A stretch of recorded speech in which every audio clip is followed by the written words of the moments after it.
Hello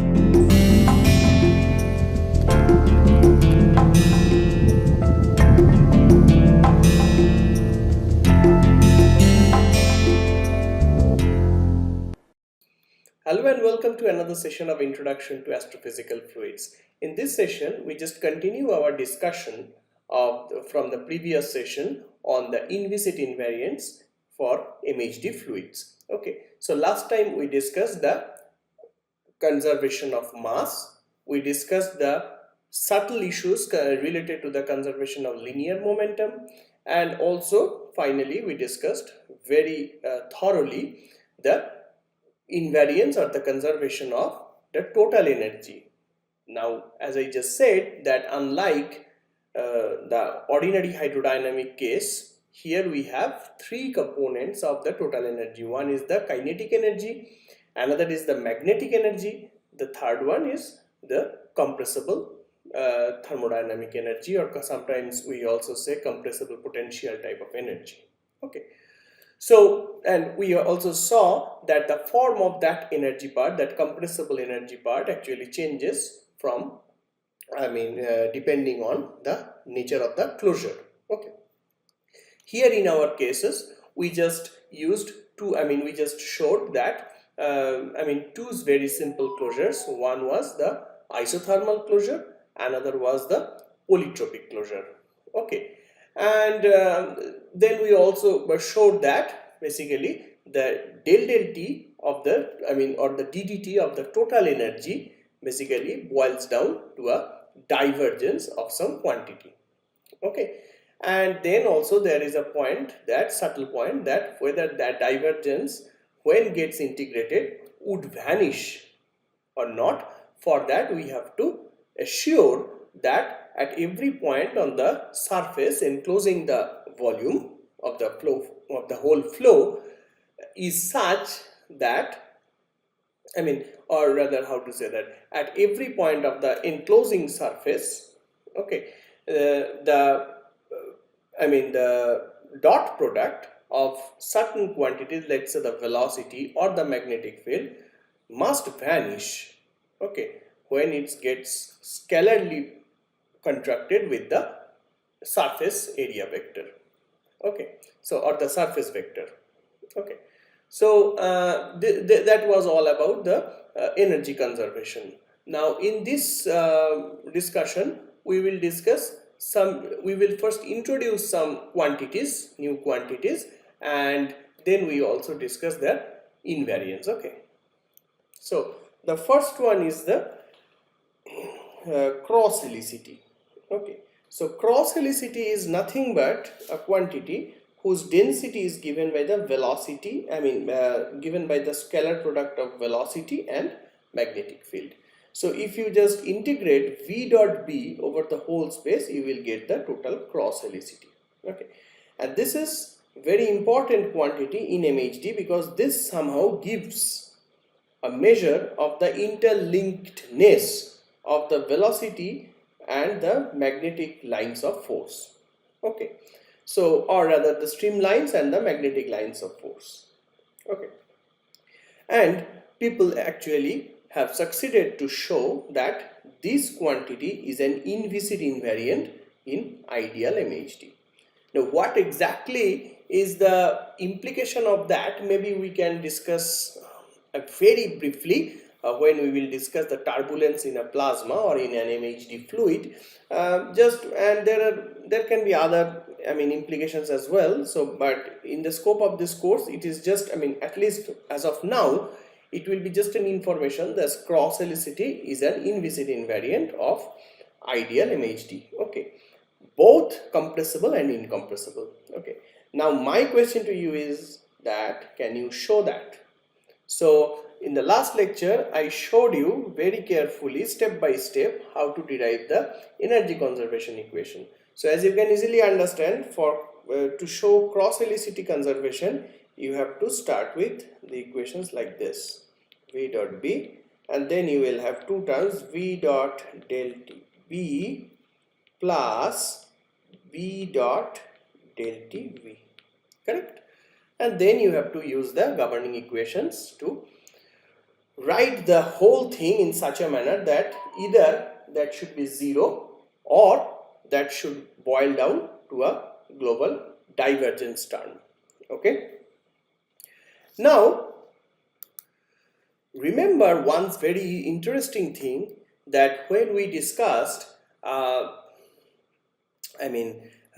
hydrodynamic fluids, okay, then some quantity we defined omega, which is the vorticity vector, you know, curl of V, and there actually we can also define another quantity which is V dot omega. And if you do that, this thing V dot omega is integrated over the whole space, you actually get another quantity which is called the kinetic helicity. Okay, so my question to you is, can you also show, can you actually also investigate whether kinetic helicity, so kinetic helicity,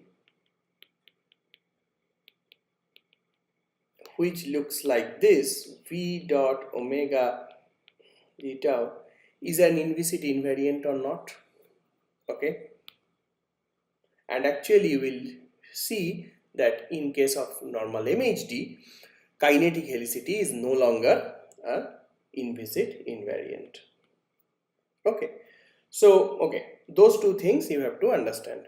Now finally we are talking about another quantity. This is the magnetic helicity. What is that? So magnetic helicity is that you take the scalar product with the magnetic field to its vector potential A, and then you take the volume integral. That will give you the total magnetic helicity. And this magnetic helicity topologically gives a measure of the twistedness and the knottedness of the magnetic field lines. Okay, so Moffat in the year 1970, he published a very very important work on magnetic helicity. Okay, and different type of topology depending on the magnetic helicity. So the question comes naturally, whether this quantity is an Inviscid invariant for MHD. Well, the good news is yes, magnetic helicity is an Inviscid invariant, and that we actually will investigate in step by step, thoroughly. Before doing this derivation, let me just mention one simple thing, is that you see that we have given a name helicity. Okay, and maybe in physics different type of context you can come across the word helicity. Okay, so helicity simply sometimes, so if you remember of for example in theoretical physics, sometimes helicity is given by the dot product of the angular momentum vector to the the linear momentum vector to the spin angular momentum vector. So this type of thing. So in any case, it is true that the linear momentum vector is a true vector and the spin angular momentum is a pseudo vector or an axial vector. Okay, so when true vector is contracted with a pseudo vector, okay, the scalar which we will get is a pseudo scalar. It's not a true scalar, right? Because by the change of the handedness of the coordinate system, this or how to say that, yeah, okay, I can say like this, by the action of the parity, okay, this pseudo scalar actually changes its sign, whereas a true scalar never changes its sign. For example, mass is a true scalar, okay, or the distance, okay, the modulus of a vector, that is a true scalar in general. But when you are talking about this type of scalar product, dot product of one polar vector and one pseudo vector, then simply you have this inversion of sign of that product under the parity, and then you can say that these things are known as like pseudo scalars. So all the helicities which we will talk in this case, they are actually all the helicities, okay, they are traditionally pseudoscalar in nature. Okay, so here you can simply see that V is a true vector, B is a pseudo vector, A is a true vector, B is a pseudo vector. As I said, kinetic helicity, V is a true vector, omega is a pseudo vector. And finally what I said, that this type of helicity, okay, they are giving in general topological views. So that means whether there are, so for example, for velocity you have streamlines, for magnetic field we have magnetic field lines. So helicity, I mean, sort of gives a measure of the knottedness or the interlinkedness of the different type of lines of force, I mean, of line between the lines of magnetic lines of force or the streamlines, or between magnetic lines of force and streamlines, that is given by some of the cross helicity. Okay, so this is quite a non-trivial subject. If you are interested, you can search over internet, and in the both in plasma turbulence and in normal fluid turbulence I have not yet introduced, but actually this is very interesting to see that helicity has a very important role. Okay, one thing is true, that magnetic helicity, whenever we talk about the for example the conservation of cross helicity or kinetic helicity, we somehow have to think that whether the system is compressible or incompressible, because we always have to consider this del V del T type of equation, and then the question of the compressibility of the fluid comes into play. But when we are talking about or talking of the invariance of the magnetic helicity, then simply you can easily see that magnetic helicity, but when we consider the conservation or the inviscid invariance of magnetic helicity, simply you can easily see that it does not depend on the velocity or the momentum evolution equation. So whether the fluid is compressible or not, it doesn't play a big role. I mean, actually it doesn't play any role here. So if we can show that this is an inviscid invariant for compressible MHD, it is also inviscid invariant for incompressible MHD, and vice versa, because I mean we don't need the fluid momentum evolution equation or the continuity equation. So in any case, so there is maybe one, and actually as you go through the proof you will see that we actually also do not need, in that sense, the divergence of V is equal to 0 property explicitly. So exactly that's why I thought to show this proof step by step, okay, so that you can understand different steps of the demonstration or the proof. So we are just trying to investigate the conservation of magnetic helicity, which is integration over hm d tau, where hm is nothing but a dot b. That is just a way of writing. I mean, I just took that symbol, and sometimes, so just following that, sometimes we also denote v dot b as hc, and we also denote v dot omega as hw, or sometimes we also say hk, kinetic helicity. There are different type of symbols. Okay, then what we have to do, we first have to derive, or I mean obtain the relations for this, right? And for that we need both del B del T and del A del T. So del B del T is given for ideal MHD, which is simply del B del T is equal to curl of V cross B, and from that if you write B is equal to your curl of A, because that is the definition for the vector potential, curl of A is equal to B, then you can simply then write that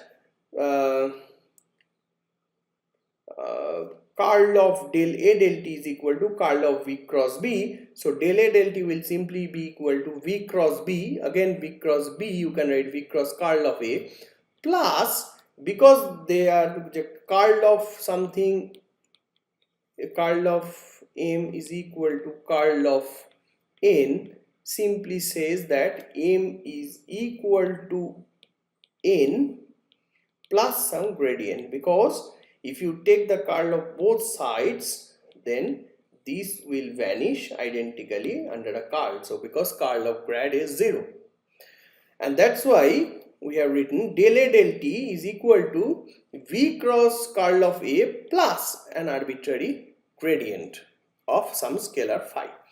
Okay, and so this is a gauge basically. Okay, in case you don't know what gauge is, do not worry much. I mean, this is just, I mean, so for our current framework, this is an arbitrary quantity, I mean, which should come because we have from here to reach here, we have taken the, we have used the equality under a curl.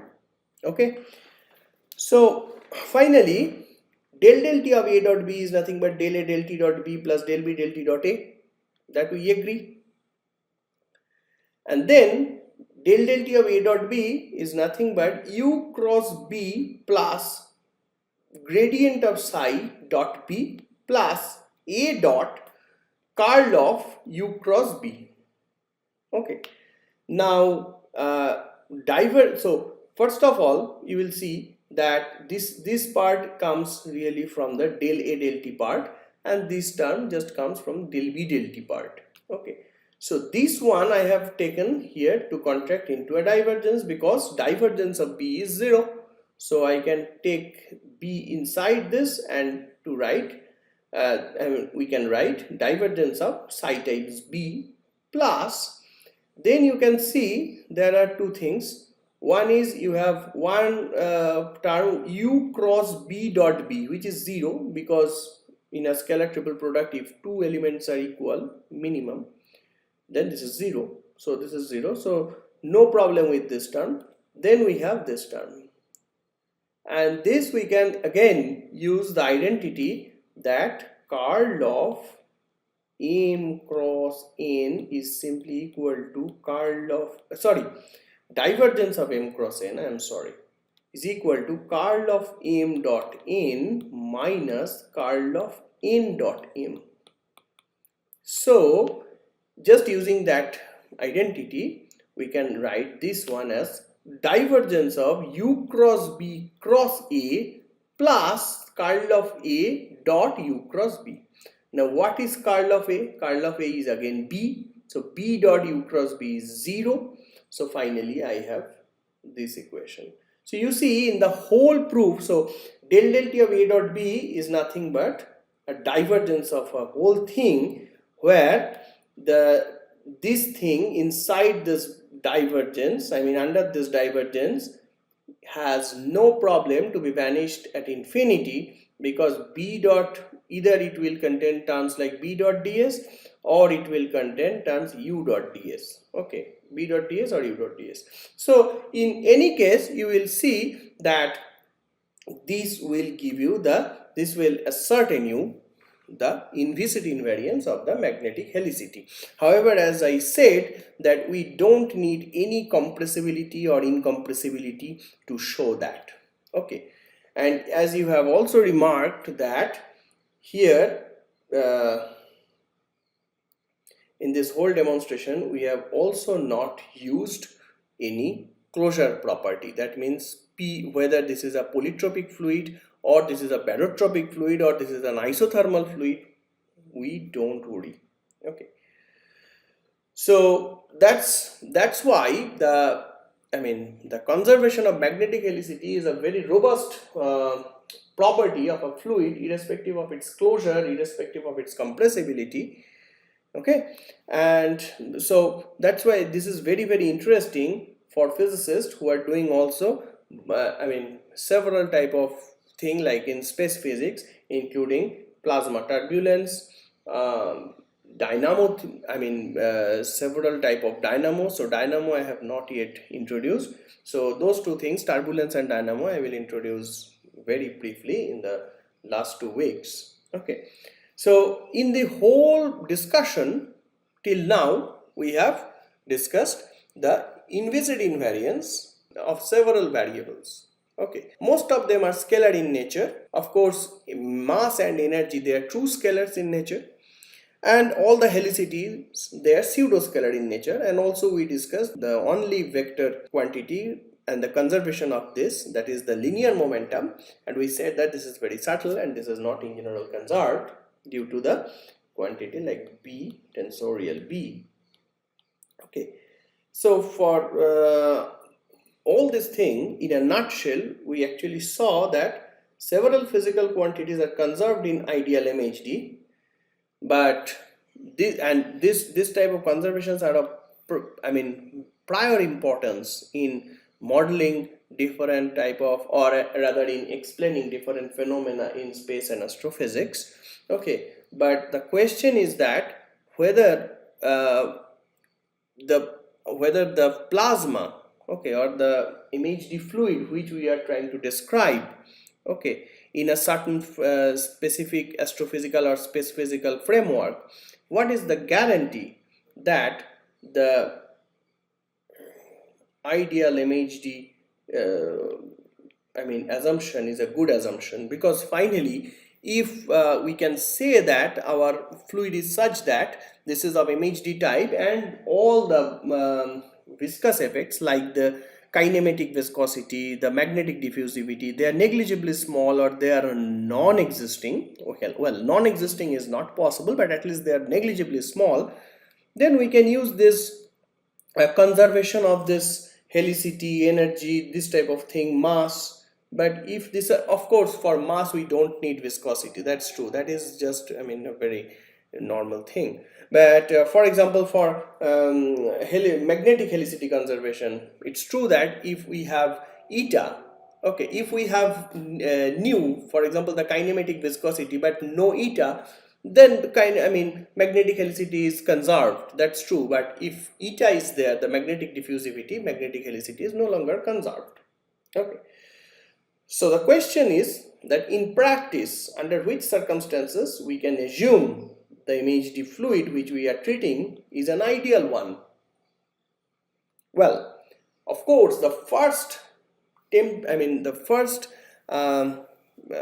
answer or the first tendency of answer is that well, for the cases where the fluid has a very negligible viscosity, very negligible like magnetic diffusivity, and then you can say, well, this is a plasma, so if it has a very high conductivity, then maybe because if you remember the generalized Ohm's law, this is given by E plus V cross B. It's a very simplistic form, of course, after neglecting a lot of terms, this, and this is nothing but the conductivity of the plasma, right, of the fluid, sorry. So if sigma is tending to infinity, then this term is 0, and then basically your ideal MHD assumption is valid. E is equal to minus V cross B, right?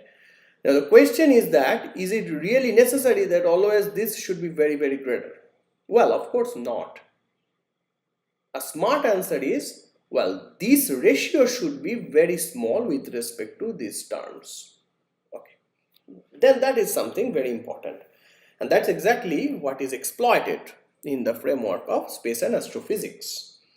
Okay, so now that's exactly what I said, that can we use the fact that because the conductivity is infinite, we can use ideal MHD? Not at all. So let us just look at the generalized Ohm's law, which should look like this. J by sigma is equal to E plus V cross B, where sigma is the conductivity, J is the current, E is the electric field, V is the fluid velocity, B is the magnetic field. Then E is equal to minus V cross B plus J by sigma. Now we take a very simple example where we actually use in practice ideal MHD, and we will see really that this one is very far from being infinity. Okay, so we just take the example of a magnetic loop in the active region of the sun. Okay, so if we take such a loop, then the magnetic field is very, very strong in that region, strong with respect to the the magnetic field what we actually observed in solar wind or something. So in solar wind at 1 astronomical unit, the magnetic field is of the order of 1 to 5 nanotesla. Now here this is 10 to the minus 2 Tesla. Well, this is quite high. Then the length scale, at which we are interested is 10 to the power 6 meter. Okay, that is the typical size of the magnetic loops, for example. And U is 10 to the power 3 meter per second, and actually a bit larger than that even. Okay, so that is of the order of the kilometers per second. And sigma is 10 to the power 3, okay, ohm to the minus 1, meter to the minus 1, and that actually you can see that is high, but that is not infinitely large. Okay, 10 to the 3 is moderately large number. So J, which is B by mu 0 L, because it comes like 1 by mu 0 curl of B, so just by order analysis we can say this will be of the order of 10 to the minus 2 ampere per meter square. And then what happens, I can actually again change this to V and this also to V. Okay, so this is the velocity, okay, this, not U. And V cross B, just the order will simply be given by this times this, and that will be 10 volt per meter, roughly. We are just doing the order analysis. And J by sigma will be simply 10 to the minus 5 volt per meter, because J is this, okay, and sigma is this. Now you see, if J is not very small, let's say J is of the order of 10 ampere per meter square, then J by sigma will simply be 0.1. Okay, and then we cannot say that J by sigma ratio is negligibly small with respect to this one, because this is 10, this was 0.1, so it's just 1 by 100, right? But here when we say J by sigma is of the order of 10 to the minus 5, how does that come? 10 to the minus 3 and sigma is 10 to the 3, so this is 10 to the minus 2, this is 10 to the 3, so 10 to the minus 2 by 10 to the 3 is 10 to the minus 5, and this one is 10, so then finally with respect to this one is very small. Okay, so there is a order 6, so 10 to the this one is larger than this one by a factor of 10 to the 6, and that is why you can say that this term can actually be neglected with respect to this term, and so you can say E is practically is equal to minus V cross B.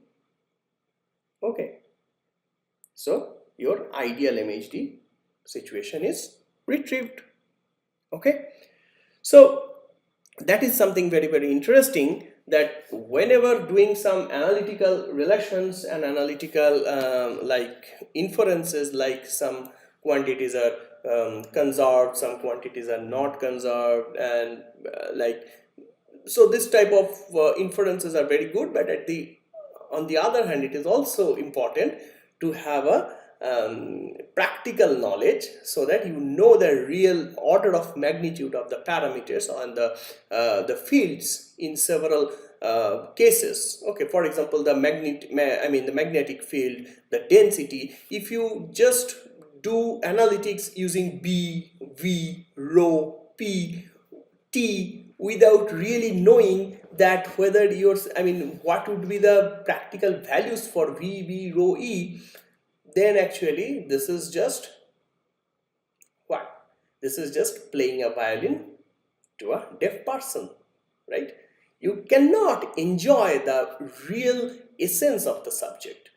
So the essential thing is to have a real knowledge, and at least for the not the exact values, but at least the order of magnitudes of the variables of different situations, different in different frameworks of space and astrophysics. Okay, so here we just talked about the active region of the sun and the corresponding magnetic loops. Then another situation may be possible for the solar wind at 1 astronomical unit, at 10 astronomical unit, the plasma inside the solar corona, that is also possible. The plasma in a I mean at the very large scale of a galaxy, that is possible, right? So all these things will only be meaningful if you know that, and actually you can yourself, you can understand that which model is much more appropriate than the other, only when you have a proper idea of the order of magnitudes of different quantities, different fluid variables, okay, in different situations. Okay, in the next lecture, in the next session, I will discuss a very small but interesting topic, that is that is an alternative formulation, an alternative writing style, okay, introduced by Elsasser in the year 1950, okay, to write the MHD equations, okay, when these equations are incompressible. So that's a small topic but quite interesting. So here for this invariance and this ideal MHD part, I am just ending here. So yeah, see you in the next session. Thank you.